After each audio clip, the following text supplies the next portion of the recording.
Okay, well, it's a privilege to be here today, and I really appreciate Michael giving me this opportunity to talk with some of the tribal air quality professionals. I'm going to talk a little bit about kind of the AQS interface right now, and then the AQS data model.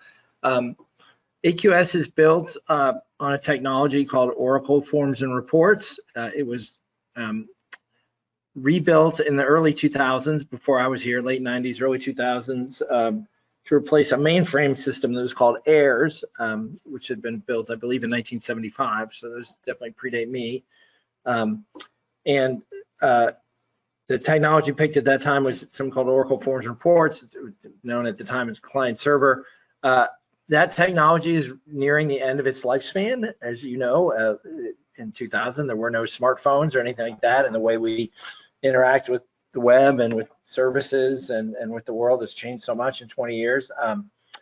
So we are currently in the process of beginning a project to re-engineer AQS and modernize it, which I think everyone would agree is very much needed. But for now, I'm going to describe the way it works now. And so the main interface, as you've already seen, when you log into AQS, that is a form. Any of those gray things you see when you log into AQS with bunches of tabs and columns and rows, those are Oracle forms.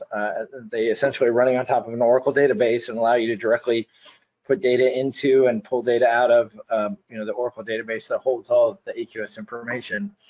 Reports is a separate module, and there's one form, and if you've used AQS, you're probably familiar. They often, again, talking about a carryover, but when we run reports to get data out of AQS, those are commonly referred to as AMPs, and that actually is a direct carryover from the mainframe days. I'm not sure why that decision was made at that time, but it was, I think, probably to keep people familiar with what they had done.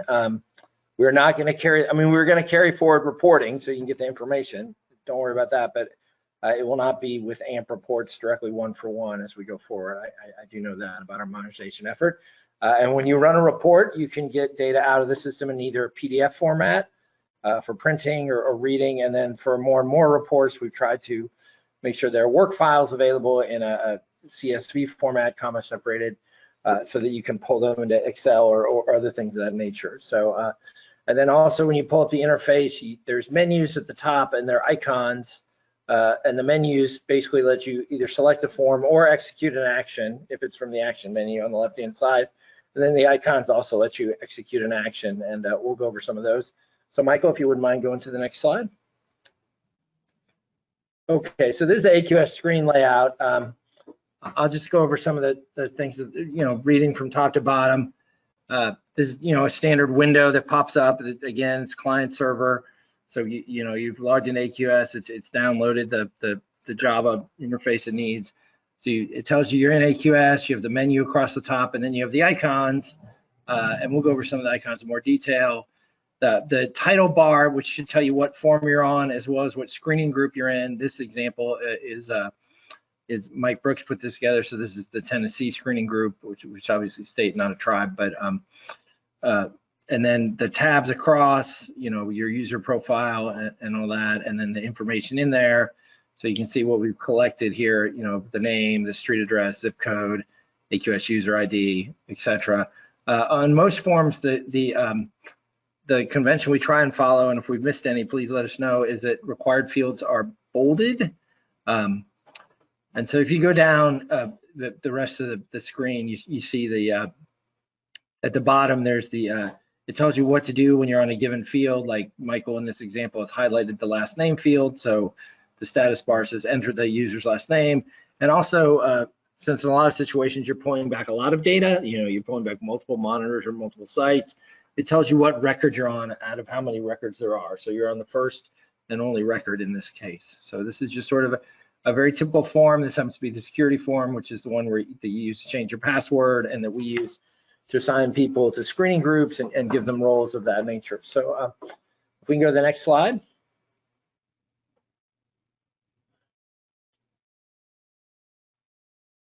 Okay, yeah, and so here's some of the navigation icons, and they're somewhat intuitive. They're, the plus will allow you to insert a record in a form. The X will let you delete a record, and they're just ways to navigate through the form without you having to use your keyboard. You can click on these. One, I think, that is the most telling, the one to save changes, looks like a 3.5-inch floppy disk, which gives you a sense of AQS's sort of the time frame in which it was developed, right? Because in 2020 or in 2000, they were pretty common. In 2020, not so much, or 2021. And so, you know, it just gives you an idea of sort of the vintage that AQS belongs to. It's probably the best way I can put that. And then if we can go to the next slide. Yeah, so I want to talk about, we've talked a lot about what data gets put into AQS. I know Michael earlier talked about how we have criteria pollutants and then other pollutants from other monitoring networks like the PAMS networks, or we have the toxics or the HAPs. But really at its core, there's a hierarchy of the data in AQS, and it kind of starts with a site, which is a geographic location. All the data in AQS is you know, at a fixed point. It's not mobile, and you know, so that it's an address, you know, and as you look at the maintained site form, which is where the site data is kept, you can see it has a latitude, a longitude, a street address. For non-tribal sites, you have a state and county code. Obviously, for tribal sites, you have TT, you know, and then the tribal code. And I did want to make that, you know, distinction clear. We'll talk about it a little later. We are aware that tribes are sovereign entities and they're not parts of states and counties, and we try and treat them way in AQS. So if I say anything wrong on that front, it's out of ignorance, and please correct me. But I am aware that the tribes play a unique role in our system, and they're not, you guys are not subsidiaries of the states and counties, and we reflect that in AQS.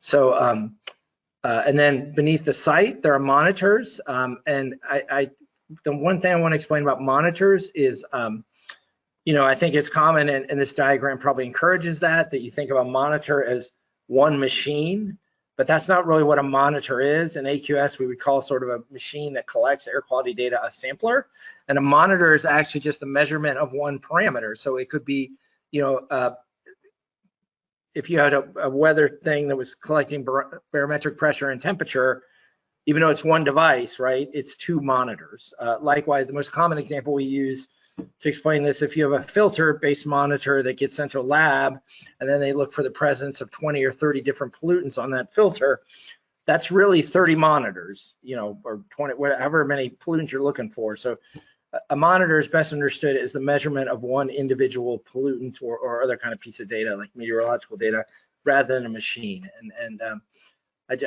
I tend to belabor that when I present, because it's something that took me a while to get, and I think it's important to understand. And then, of course, and then these are hierarchical, right? A site can have multiple monitors, and then a monitor collects detailed data, and specifically what it usually collects is, you know, that gets tied back to the monitor is, of course, the raw data, you know, the sampling data. You got an ozone monitor, it's, you know, your hourly ozone measurements, and then in addition to the raw data that gets is you know, below the monitor and hierarchy, there's also the quality assurance data, because our regulations, you know, specify what quality assurance has to happen.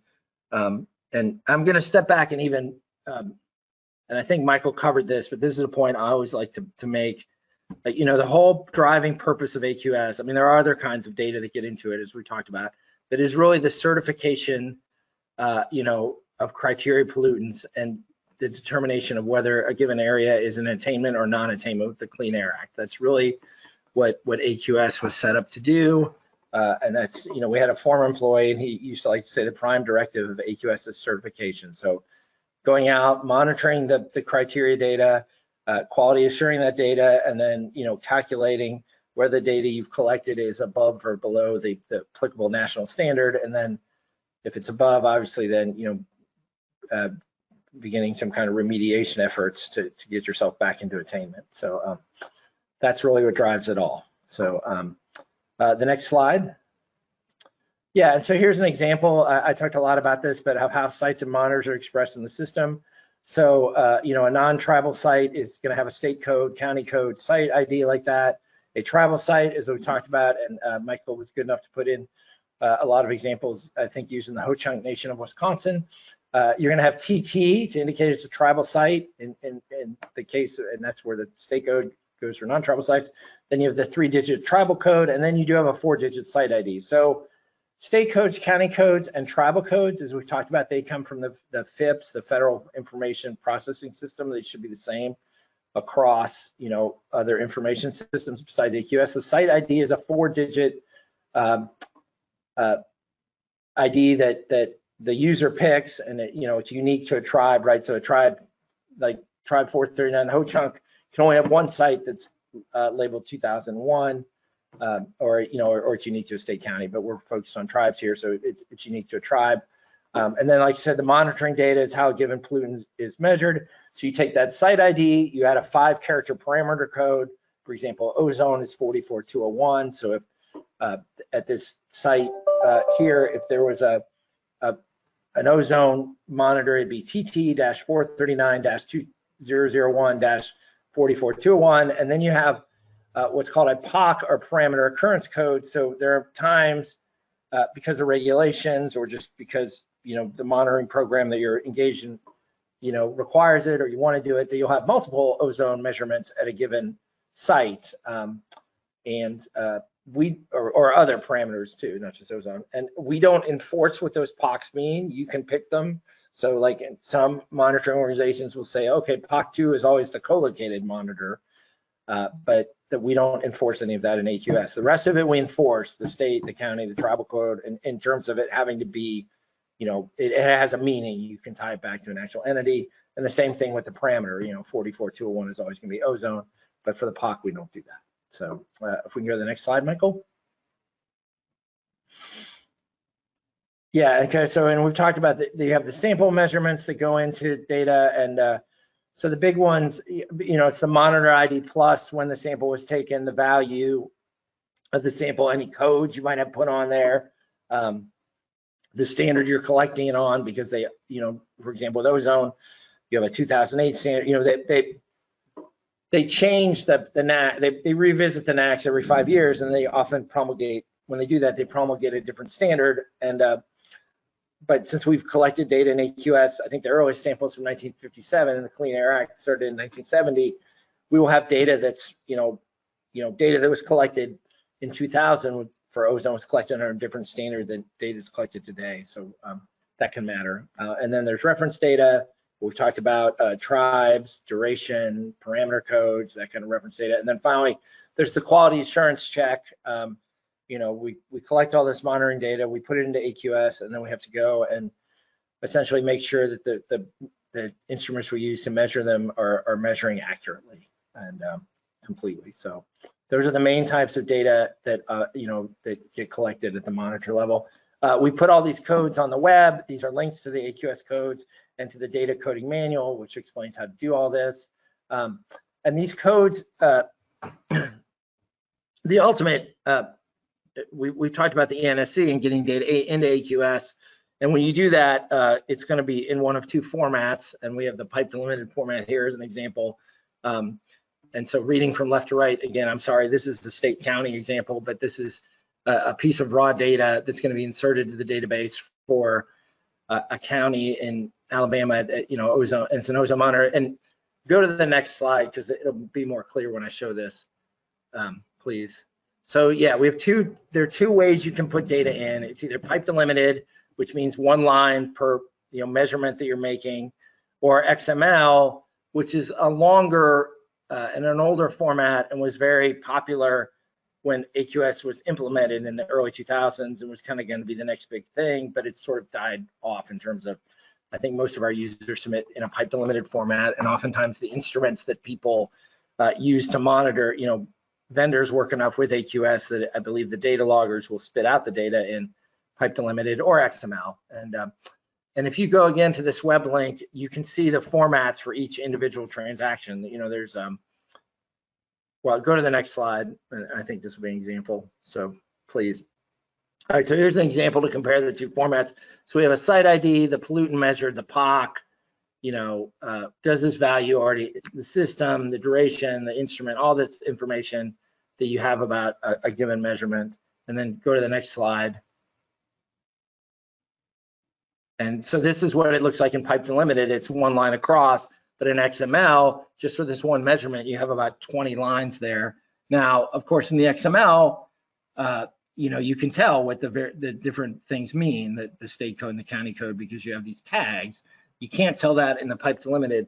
However, for both formats, we do have on our website an explanation of what the formats mean and what's permitted, because one of the things with both of these formats is if you submit them, if you submit an RD transaction and it's missing those, some of these fields, it's going to bounce. The system's not going to take it. The very first thing it does is it looks at what kind of transaction is this, and then it says, is this transaction in a valid format? Does it have all the fields I expect? And then it goes to another degree, and it then sort of validates the values in this field, right? Like, is this a valid tribal code? If this is a valid tribal code, is there an ozone monitor? If it's an ozone type, is there an ozone monitor at this site? And was the monitor open on this day? So AQS, when you do load data, we do try and validate as much of it as we possibly can, to make sure that the data you're putting in there is for valid sites and monitors using valid parameters and valid methods, and that the measurements are within a range. So we try and do a lot of checking ahead of time. Then that's unrelated to the whole quality assurance checking that gets done later. That's just enforcing the basic sort of business rules of AQS. So if we go to the next slide. So here's pipe delimited versus XML. You've seen this. XML files are bigger and they're self-describing. Pipe delimited is smaller, and I feel like pipe delimited is what the majority of our data gets put in. And again, the way you do this, you construct the files, you load them via the ENSC, and that gets them into AQS.